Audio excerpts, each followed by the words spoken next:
Lo importante de todo esto es el ritual. Es una ceremonia que uno disfruta mucho. Disfruta uno muchísimo del ritual de la comida porque el hogar viene de la hogaza y la hogaza viene de la hoguera y la hoguera viene que es el centro de actividad de una sociedad. La sociedad, por antonomasia, se reúne para comer. Entonces ahí es en donde se hace una mística. O sea, el cocinar no es simplemente el preparar un platillo, es el preparar lo que será una convivencia, ¿no? En donde todos van a pasar un momento de sobrevivencia, que es el de comer. El de poder. Y esto, por ejemplo, que es disfrutar.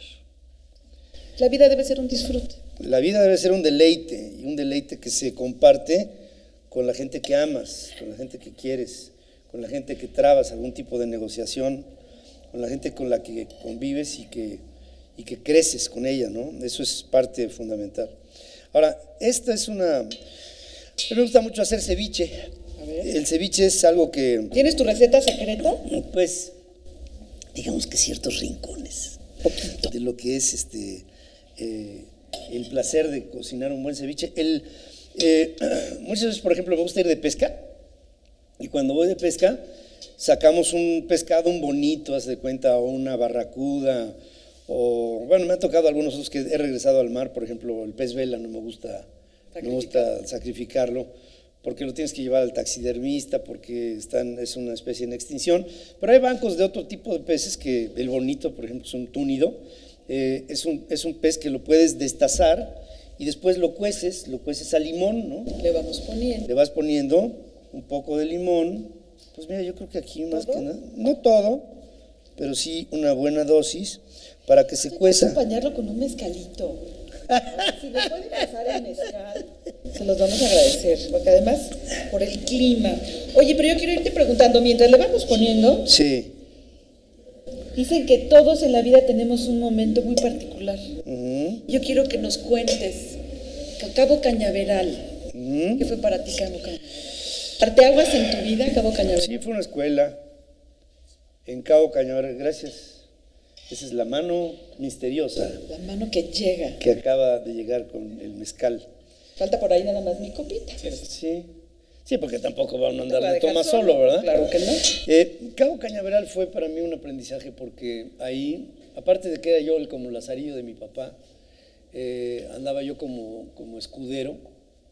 Me tocaban en Cabo Cañaveral, siendo muy joven, me tocaba una labor de estar constantemente traduciendo las conferencias de prensa que se daban para un proyecto importantísimo como era, algo que no ha visto incluso esta generación no ha visto llegar un hombre a la luna. Y el proyecto de llevar un hombre a la luna implicó la contratación en la NASA de $250,000 de ingenieros, 250,000 ingenieros, que en aquel tiempo pues las computadoras que eran muy primitivas, eran unos rollos de 2 pulgadas en donde se acumulaba información en computadoras que valían 50, 60 millones de dólares, que tenían menos capacidad que este teléfono. ¿Cómo hemos avanzado? Como lo que ha avanzado la ciencia. Entonces, ahí me tocaba la labor de traducir muchos de los detalles que después yo le pasaba a mi papá de lo que eran los reportes que se daban ahí desde el punto de vista de ingeniería y técnica, de lo que sería el lanzamiento del rocket, el Apolo 5, el Saturno 5 con el Apolo 9, 10, 11, 12, 13, 14 y 15, que fueron los Apolos, digamos, más significativos. ¿Y corría el año de? 1971, tenía yo 20 años. ¿Y eso es lo que da el parteaguas para que tú estés o hayas vivido gran parte de tu vida en los medios de comunicación? Sí, porque ahí iba a salir Apolo 13 con Shepard, que era el comandante en jefe de este proyecto, y justo un poco antes, imagínate la escena, estás en un lugar así como este, y enfrente de ti a un par de kilómetros tienes un rocket del tamaño de la torre latinoamericana. Ese era el tamaño, más o menos la altura. Y lo tienes enfrente de ti y está a punto de así entrar en operación. Y llegó un periodista, llegó un comunicador de No, Cargámosle la cebolla. Primero la cebollita. Llegó un comunicador de Perú, de Radio Popular Peruana, y le dijo a mi papá: oiga, don Pedro, pues ya va a empezar esto del lanzamiento, ¿por qué no me presta usted algo de su material para que yo... ¿Qué pasó, amigo? El material no se presta. Esas cosas son, pues uno las va haciendo y las va formulando, y esto es algo que no le puedo compartir. Si quiere le presto a mi hijo. Y yo me quedé... Papá, ¿me vas a prestar? ¿De qué me está hablando? Dice, mi hijo es un especialista en esto, porque me ha venido dando información. Se te está haciendo bola. Sí, Síguele. me ha venido dando información de todo lo que va a hacer este vuelo.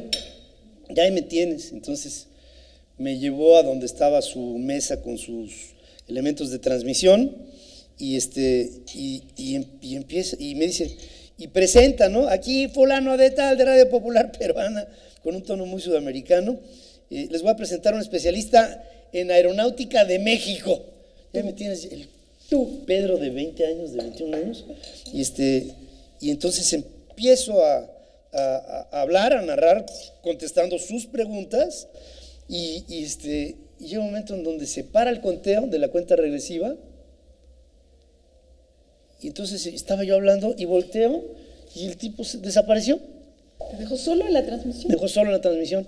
Pero yo, ante el micrófono y ante la cuenta regresiva parada, pues me puse a hablar y hablar y hablar y hablar y hablar y hablar. Y cuando me di cuenta, llevaba casi una hora hablando. Cuando se reinstala otra vez la cuenta regresiva, faltaba 1:22, y se reinstala otra vez la cuenta regresiva, 1:21, 1:20, y en eso aparece el tipo. Y este es un momento indescriptible, me quita el micrófono, este es un momento indescriptible, ¿qué? Y entonces, ya no te dejó esa parte. Dije, hijo de todas. Pero ¿Para quién trabaja? Nadie sabe para quién trabaja, pero fíjate, lo que son las... Esto hay que irlo haciendo así. Limón, ¿no? ¿O así? ¿Sí te parece? ¿Sabes que luego se quema? Mira, es que todavía abajito tiene caldito y está...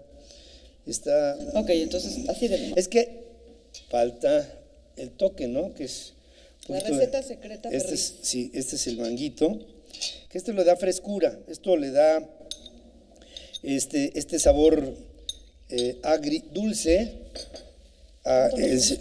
que tanto nos gusta y que le da color, le da sentido, le da tono. Y esto lo va, ya. Estás salivando. Estoy salivando. Oye, a ver, en el 68, ¿por qué te mandaron fuera de México? Platícanos, ¿por qué te mandaron fuera de México? Sabes demasiado, Vicky. Platícame, ¿por qué no estuviste acá? ¿Cuánto tiempo te mandaron fuera del país? Un poco más, como 2 años y medio. Viví en Suiza. Vivía en un pueblo, Suiza tiene varios cantones, tiene el cantón Tedesco, Tedesco es el alemán, tiene el cantón francés, tiene el cantón suizo y tiene el cantón italiano, el Ticino se llama. Y yo viví en el cantón ticinés, en un lugar que se llama Lugano, que está vecino a una zona que se llama la Regione dei Laghi, o sea, la región de los lagos, que está en la frontera entre Como, que es digamos la parte italiana, y Lugano, que es la parte suiza. Si tú te vas en una barquita de esas de pedalear así como en Chapultepec, te pasas de Suiza y llegas a Italia, así, pataleando. Rápido. Y ahí viví 2.5 años maravillosos de mi vida, de los 17.5 a los 20, por ahí. Y era yo el rey de la escuela, porque, pues imagínate, era latino, en una escuela americana. No, guapetón nunca fui. Con carisma. Eso sí. Con carisma el muchacho. Sí. Oye, ¿le ponemos la sal de una vez? Yo creo que sí. Sí, ¿verdad? Sí, le podríamos poner un poquito de sal. Esta es la receta Ferriz secreta. Y un poquito de pimienta. Sí. Oye, pero ¿sabías lo que estaba ocurriendo en México? Sí, en aquel tiempo, sí, de repente me hablaba mi padre y me decía, se acaba de morir don Adolfo López Mateos, le dio cáncer en la cabeza y fue un momento muy difícil para mí porque lo quería yo mucho y pues sí, o sea, esas cosas, le dio a mi mamá, le dio un infarto. ¿Estando tú allá? Estando yo allá, entonces hablaba yo con mi mamá, ¿qué pasó, mamá? Hola, mijita, se lo veía muy débil, era una mujer de 50 bajos, ¿no? Años. Y sentirla así para mí era una sensación de impotencia.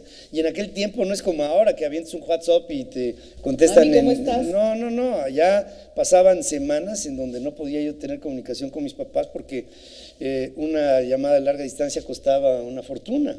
O sea, las comunicaciones de larga distancia eran a través de cables que pasaban por todo el lecho marino del Atlántico hasta llegar a Europa.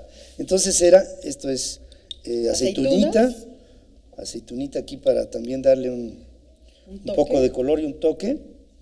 Oye, y digamos un mezcal de la casa, aquí en Casa Reina, que nos preparó Rodrigo, por el gusto. Por el gusto, Vicky, gracias. Por el gusto a todos ustedes, porque si no es de mala suerte, o sea que hay que hacerlo así, por el gusto.